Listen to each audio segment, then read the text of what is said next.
아멘. 할렐루야. 우리 인간은 사회적 동물이어서 혼자 세상에 살 수 없습니다. 그래서 우리는 사회적 관계를 맺으면서 살아갑니다. 그렇기 때문에 우리 인생을 살아가면서 가장 중요한 것은 사람과의 관계라고 하는 것입니다.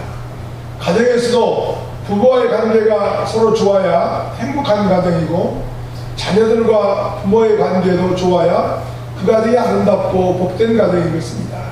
그렇습니다. 우리 인간관계가 그렇게 소중하고 귀한 것이죠. 어떤 사회학자는 이렇게 말했습니다. 우리가 세상을 살아가면서 성공하는 데 필요한 것 중에 인간관계가 97% 이상을 차지한다 그랬습니다. 아무리 공부를 많이 하고 훌륭한 전문가적인 지식을 가졌다 할지라도 인간관계가 원만하지 못하면 그 사람은 세상에서 성공하지 못한다고 하는 것입니다. 그렇습니다. 우리 주변에 보면 야, 저 사람 참 쓸만한데 하는 사람들이 있는데 어려움 가운데 생활하는 분들이 상당히 많이 있습니다. 그래서 마틴 부버라는 심리학자는 인간은 관계적인 존재로 지어졌다 이렇게 말했습니다. 누구와 누구와의 관계 가운데 살도록 그렇게 만들어져 있다고 하는 것입니다. 그러면 여러분은 어떻게 대인관계를 맺어가며 살아가고 있습니까? 특별히 사업하는 분이나 또는 선한 경쟁을 하시는 직장생활 하시는 분들, 우리가 어떤 대인관계 가운데 살아가고 있는가 하는 것입니다. 회사에서 먼저 승진해야 되고, 또 사업하는 분들은 다른 사업장과 경쟁도 해야 되는데 우리의 사업이 승승장구하고 또 내가 회사에서 필요한 사람으로 선택받으려면 어떻게 우리가 인간관계를 맺어야 되는가 하는 것입니다. 많은 사람들은 그렇게 이야기합니다. 내가 저 사람을 한번 이용해보기 위해서 잘 써먹으면 좋은 인간관계가 되겠지, 이렇게 이야기하는 사람도 있습니다. 그러나 그렇지 않습니다. 진정한 관계는 상대방의 입장에서 생각하는 것이다 하는 것입니다. 이것이 바로 사람을 살리는 비결이요, 대인관계의 비결이라고 하는 것입니다. 진정한 신뢰관계, 친구관계가 이루어지면 나도 도와주지만 그 사람도 어려울 때 발벗고 도와주게 되어 있다고 하는 것입니다. 그러면 하나님의 자녀인 우리는 하나님과 우리와의 관계는 어떻게 해야 하나님이 기뻐하시겠는가 하는 것입니다. 사람과의 관계는 인간관계인데 하나님과 성도의 관계는 어떻게 하면 하나님이 기뻐하시고 하나님이 가장 사랑받는 성도의 모습으로 우리가 살 수 있겠는가 하는 것입니다. 그렇습니다. 하나님과의 깊은 사귐이 있고 하나님과 제대로 사귀면 우리 인생에는 열린 문에 축복의 문이 열린다고 하는 것입니다. 그러면 하나님을 사귀려면 우리가 어떻게 해야 되는가 하는 것이죠. 무엇보다 우리는 하나님이 가장 기뻐하는 것이 무엇인가를 알아야 됩니다. 그래야 하나님과 깊은 교제 속에 경배와 찬양과 예배를 드릴 수 있기 때문이라고 하는 것입니다. 하나님이 가장 소중하게 여기는 것, 귀하게 여기는 것이 무엇인가? 오늘은 세 가지로 여러분에게 말씀을 드리려고 합니다. 첫째로 하나님의 최고의 관심과 기쁨은 예배, 즉 제단에 있다고 하는 것입니다. 하나님의 최고의 진심, 또 최고의 기쁨, 이게 어디에 있느냐 하는 것입니다. 성경에 보면 하나님의 최고의 관심은 제단, 예배하는 데 있다고 말씀하고 있습니다. 아브라함이 모리아산에서 독자 이삭을 드렸죠. 이와 같은 제단을 말하는 것입니다. 제단을 하나님께 단을 쌓고 짐승을 드리는 것으로 신약적으로 보면 예배를 일컫고 있습니다. 하나님은 예배를 가장 귀히 여기십니다. 신령과 진정으로 예배하는 자는 하나님이 복 주시고 은혜 베풀어 주십니다. 그래서 요한복음 4장 24절은 하나님은 여기 있으니 예배하는 자가 영과 진리로 예배할지니라 그랬습니다. 이런 사람들을 하나님이 기뻐하신다고 하는 것입니다. 하나님의 최고의 관심과 최고의 기뻐하심이 예배라고 하는 것입니다. 그래서 예배를 잘 드리면 하나님이 기뻐하시고 우리에게 복을 주신다는 것입니다. 그렇기 때문에 교회를 세상의 방방곡곡에 세웠습니다. 70억의 인구 중에서 20억이나 25억이나 되는 이런 인구가 교회에 모여서 예배하고 있습니다. 한마디로 말해서 하나님께 예배드리는 존재, 하나님께 예배드린 처소가 교회라고 하는 것입니다. 하나님은 예배 드리는 것, 제단을 쌓는 것을 그렇게 귀하게 생각한다고 하는 것입니다. 교회가 존재하는 가장 큰 이유가 하나님께 예배드리기 위함입니다. 제단을 쌓는 데 있습니다. 하나님 우리를 창조하신 목적은 예배를 받으시기 위함이고, 구속하신 목적도 우리를 예배를 받으시기 위함이라고 성경과 대소조문답은 말씀하고 있습니다. 또한 교회를 세우시고 교회를 부흥하신 목적도 하나님의 나라를 확장하고 선교를 통하여서 세계 방방곡곡에 하나님의 말씀을 증거하게 하는 모든 것들이 다 하나님의 예배, 하나님의 기뻐하시는 제단을 성숙하고 세우시기 위함이라고 하는 것입니다. 그렇습니다. 그러므로 하나님의 자녀인 우리 성도는 우리 모두 예배의 목숨을 걸어야 된다고 하는 것입니다. 예배가 얼마나 소중하고 귀한가를 말씀해 주고 있습니다. 예배에 우리의 모든 생명을 걸고 예배를 사모하는 열정의 예배자들이 되라고 하나님께서는 성경을 가지고 우리에게 많이 가르치고 있습니다. 예배를 통하여 하나님과의 교제가 아름답게, 그리고 하나님을 기쁘게 했어야 됩니다. 그러면 하나님께서 반드시 우리를 축복해 주시겠다라고 말씀하고 있습니다. 예배를 기뻐하고 예배의 생명을 걸면 하나님이 복을 주시겠다. 예배소서에 보면 교회 안에서와 그리스도 예수 안에서 하나님의 영광이 대대로 무궁하기를 원하신다는 말씀이 있습니다. 이렇게 해서 영광스러운 교회론을 예배소에 펼치고 있습니다. 근데 우리의 구속의 목적이 결국은 하나님을 찬양하고 예배드리기 위함을 말씀하고 있습니다. 요한복음 4장 23절은 이렇게 말씀하고 있습니다. 한번 같이 읽어보겠습니다. 아버지께 참되게 예배하는 자들은 영광과 진리로 예배할 때가 오나니 곧 이때라. 아버지께서는 자기를 이렇게 예배하는 자를 참으십니다. 마지막에 뭐라고 그랬습니까? 예배하는 자들을 참는다고 하는 것입니다. 예배하는 자들을 기뻐하신다고 하는 것입니다. 예배하는 성도를 찾아서 그들의 기도와 간구를 들으시고 응답하시고 복을 주시기를 원하신다는 말씀입니다. 사랑하는 성도 여러분, 교회의 존재 목적과 영광스러운 예배를 드리기 위함이라는 사실을 바울은 우주론적으로 우리에게 말씀해주고 있습니다. 물론 교회는 전도도 필요하고 교육도 필요하고 또 선교와 구제도 필요합니다. 성도의 아름다운 교제도 필요합니다. 모든 것이 다 필요하지만 교회의 최고 우선순위는 예배 중심이라고 하는 것입니다. 그렇기 때문에 우리 성도는 예배가 회복돼야 됩니다. 그래서 예배할 때 성가대의 찬양이 중요한 것이고, 또 헌신하고 봉사하고 임명했으면 그분들은 예배에 동참하기 위해서 최선을 다하고 봉사하는 것입니다. 안내위원들이요 또 헌금위원들이 다 봉사하는 것입니다. 이것은 예배를 돕는 자들, 수종 드는 자들이기 때문에 예배에 함께하는 것입니다. 그랬을 때 하나님의 예배를 기뻐하신다고 하는 것입니다. 저는 오늘날 성도들이 예배를 가볍게 여기고 경영히 여기는 것에 대한 명예가 있습니다. 아무리 시대가 변하고 문화가 달라지고 살아가는 모습이 달라져도 교회만큼은 하나님의 예배 중심이 된다고 하는 것입니다. 예배는 하나님 앞에 우리가 준비된 모습으로 나오는 것입니다. 그래서 내 자신을 드리고 회개하고 마음을 드리는 것입니다.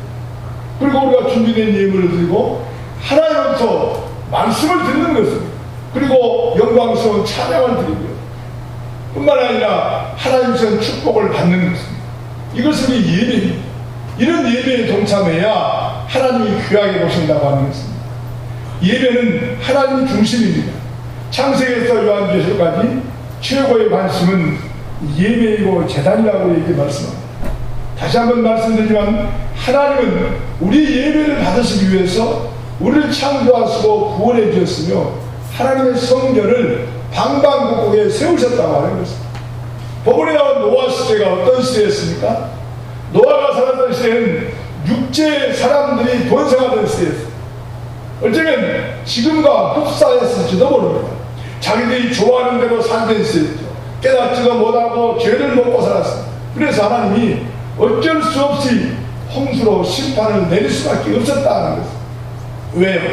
하나님 인간을 창조하실 때 그런 목적으로 창조하지 않았는데 인간이 너무 사악하고 그렇게 살아가고 있기 때문에 하나님 인간을 쓸어버린 것입니다. 이것이 홍수의 심판입니다. 얼마나 무서운 심판입니까? 창세기 1장 17절에서 그 홍수 심판을 해야 될 이유를 설명하고 있습니다. 창세기 6장 17절 말씀 한번 같이 읽어보겠습니다. 시작. 내가 홍수를 땅에 일으켜 무릇 생명의 기운이 있는 모든 육체를 천하에서 멸절하니 땅에 있는 것들이 다 죽으리라. 그렇습니다. 결국 노아가 등 8식구만이 구원을 받아 살아남을 수 있었습니다. 노아가 의로운 사람이기 때문에 그 가족만 살리고 나머지 모든 지구상에 있는 인구를 전부 멸절시켜버렸습니다. 얼마나 무서운 사건입니까? 그때 노아는 산의 방주를 짓는다고 자신을 핍박하던 사람들이 홍수의 심판을 받아 멸망당하는 것을 보면서 울면이면서도 하나님, 제가 무엇을 한데 저와 우리 가족을 선발해 주시고 선택해 주셨습니까? 하고 감사했습니다. 수많은 날이 지내자 물이 마르고 홍수 심판 이후에 방주가 아라라산 높은 꼭대기, 산 꼭대기에 닿았습니다. 그 흑암과 어둠이 끝나고 처음으로 찬란한 빛이 내려져 있는 땅으로 나올 때 노아가 얼마나 감격적으로 눈물을 흘리면서 기도했는지 모릅니다. 그래서 노아의 부부와 그 식구들을 두 팔을 벌리고 하늘을 향해서 하나님께 감사의 찬송을 드렸던 것입니다. 하나님 감사합니다. 우리를 구원하신 하나님 감사합니다. 우리 가족을 구원하신 하나님 감사합니다. 찬양합니다. 이런 감격을 가지고 노아는 하나님께 제단을 쌓았다고 하는 것입니다. 그 제단 쌓는 이야기가 오늘 본문에 나오고 있습니다. 노아가 정결한 짐승 중에 제물을 취해서 제단을 쌓았습니다. 감격하는 마음으로 예배를 드렸습니다. 그러자 하나님께서 놀라운 축복의 말씀을 주신 겁니다. 오늘 본문 내용이 그 내용입니다. 20절과 21절 조금 긴데 먼저 20절 하나님께서 노아에게 약속한 말씀입니다. 한번 읽어보십시다. 노아가 여호와께 제단을 쌓고 모든 정결한 짐승과 모든 정결한 새 중에서 제물을 취하여 번제로 제단에 드렸더니 또 여호와께서 있습니다. 시작. 여호와께서 그 향기를 받으시고 그 중심에 이르시되 내가 하시는 사람으로 말미암아 땅을 저주하지 아니하니 이는 사람의 마음이 계획하는 바가 어려서부터 악함이라 내가 전에 행한 같이 모든 생물을 다시 멸하지 아니하리라. 무슨 말씀입니까? 노아가 나와서 단을 쌓고 예배드렸습니다. 하나님은 그 번제 양들을 흠양하시고 스스로 결심하시면서 축복을 준 거예요. 어떻게 해요? 내가 사실은 사람으로 말미암아 땅을 저주하지 않을 것이다. 내가 앞으로 절대로 홍수 심판 같은 것은 하지 않겠다 하는 약속입니다. 그러면서 오늘까지도 한 번도 홍수 심판이 인류 역사상에 없었다고 하는 것입니다.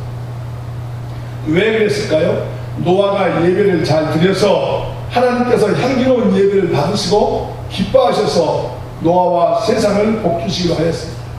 재앙과 저주를 절대로 안 내시기로 결정했다고 하는 것입니다. 그러므로 한마디로 예배는 축복의 통로요 재앙과 저주를 막는 첩경이라고 하는 것입니다. 사랑하는 성도 여러분, 하나님의 자녀된 우리는 거룩하고 복된 성별된 날, 복받는 날을 구별할 줄 알아야 될 줄로 믿습니다. 주일날은 다른 일 하지 아니하고 예배드리는 날입니다. 우리가 6일 동안 열심히 세상에서 일하게 하시고 하루를 구별하여 하나님의 날로 정하였습니다. 하나님의 자녀는 우리는 이날 하나님 앞에 나와서 예배하는 것입니다. 이날을 귀히 여긴 자에게 하나님이 복을 주시고 재앙이 임하지 않도록 하나님이 책임져 주시겠다는 약속입니다. 그렇습니다.